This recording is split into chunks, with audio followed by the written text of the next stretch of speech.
Moving west. Squirrel on the menu. One morning this week, I sat with my coffee looking out a window into our backyard as two squirrels raced around and around and around the trunk of a big cedar elm tree. It reminded me of the time I ate squirrel stew. I can almost hear you. Squirrel stew. Yuck. Here's how my culinary adventure came about. As a child, I spent lazy Sunday afternoons and some summer days visiting my grandparents in a small Texas town. They had a Sears and Roebuck arts and crafts bungalow, the makings of which had been delivered by train in the very early 1920s. The house came as a kit with a set of plans and several tons of pre-cut boards. That century's version of do it yourself, I suppose. My favorite place was the big front porch, where I could usually be found in the wooden porch swing with a book in my hand. One day, the book I was reading referred to a character eating squirrel stew. I dashed into the house waving the book to ask my grandmother if people actually ate squirrels. Yes, she said, squirrel is pretty good. You've eaten squirrel? She grinned. Sure have, many times. Yuck. I wrinkled my nose. It sounds awful. She grinned again.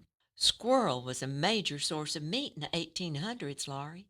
Some of your ancestors came to Texas from Virginia, traveled across the country in wagons pulled by oxen, and what meat they had was what they were able to shoot as they traveled, squirrel included. After they arrived in Texas, squirrel remained on their menus. She looked at me with a twinkle in her eye and said, Are you brave enough to try it? Well, I didn't want to be a sissy in front of my grandmother, so I said, Okay. I thought I'd be safe since I was pretty sure Piggly Wiggly grocery stores didn't carry squirrel in their meat counters. Ah, but my grandmother surprised me. First, visualize this prim and proper lady, with her braided hair wrapped in a neat coil on the top of her head, dressed in a silk like dress, complete with a string of pearls. Wait here, she said. She quickly returned with a long gun in hand. My eyes were wide. I didn't know my grandparents even owned a gun. Out we went into the backyard full of tall trees and squirrels. The next thing I knew, my grandmother had bagged three big, furry squirrels. She carried them into the house by the tails. We're going to have squirrel stew for supper, she said, just like the early Texans, and you can help me fix it. We'll start by cleaning the squirrels. Cleaning them? I was envisioning shampooing their furry little bodies. Cleaning means we'll remove the head, skin them, and rinse them several times, not too different from starting with a chicken you have to pluck. Instead of feathers, we'll deal with fur. Pluck? I asked. Oh my, you are a city child, she said with a laugh and a shake of her head. Before starting, she slipped on a pair of heavy gloves. We don't want to handle the head with bare hands.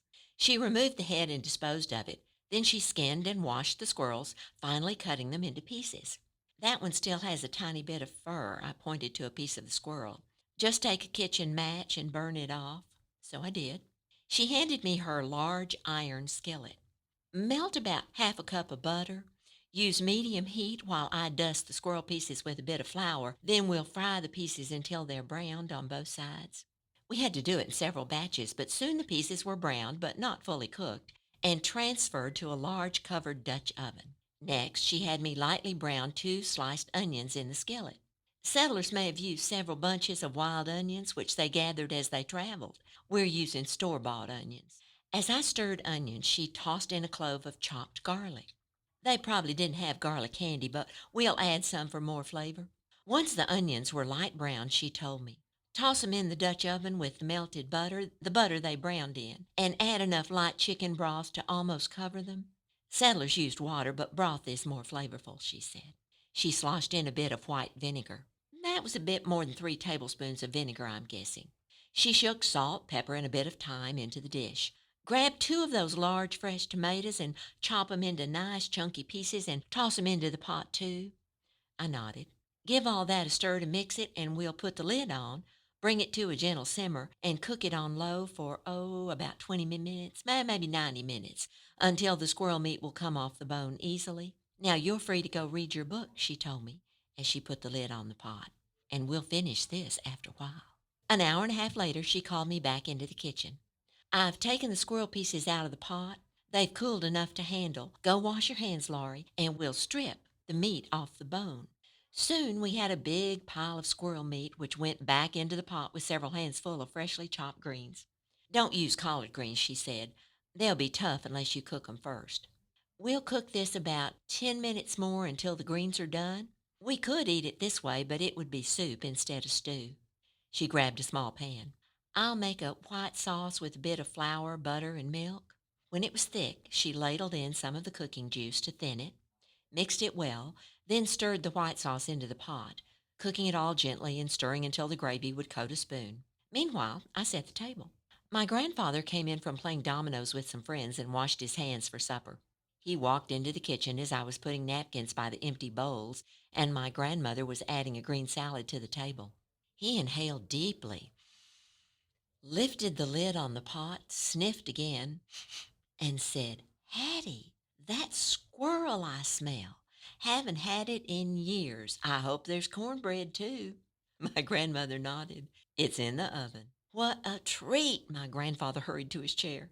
Soon we were all three sitting down to steamy bowls of squirrel stew. This is what Texans ate in the early 1800s? I asked as I finished my bowl of stew. Yep, my grandfather said, along with lots of other game, from bear steaks to rabbits, possum, even porcupine. I was shocked. Porcupine? I didn't say a word for fear of a dinner with quails showing up on my plate. Instead, I reached for a bit more squirrel stew and a second piece of cornbread. That wasn't the menu in just Texas, my grandmother added. It was what country people ate, common food in the 1800s for sure. Wait a minute, what did you say? Oh, how was the stew? Pretty darn good. In fact, if the squirrels don't stop digging up all my flowers, I may have to try squirrel stew again. P.S. You may be surprised to know that the famous and comprehensive cookbook, The Joy of Cooking, featured squirrel recipes until 1996, complete with sketches showing how to clean a squirrel. Bon appetit. Thanks for dropping by. This is Texas Brave and Strong. It's the best little blog and podcast in Texas. Also, check out my website, lauriemooremore.com. That's LaurieMoore.com. Someday I'll tell you why I have a double name. In the meantime, y'all come back.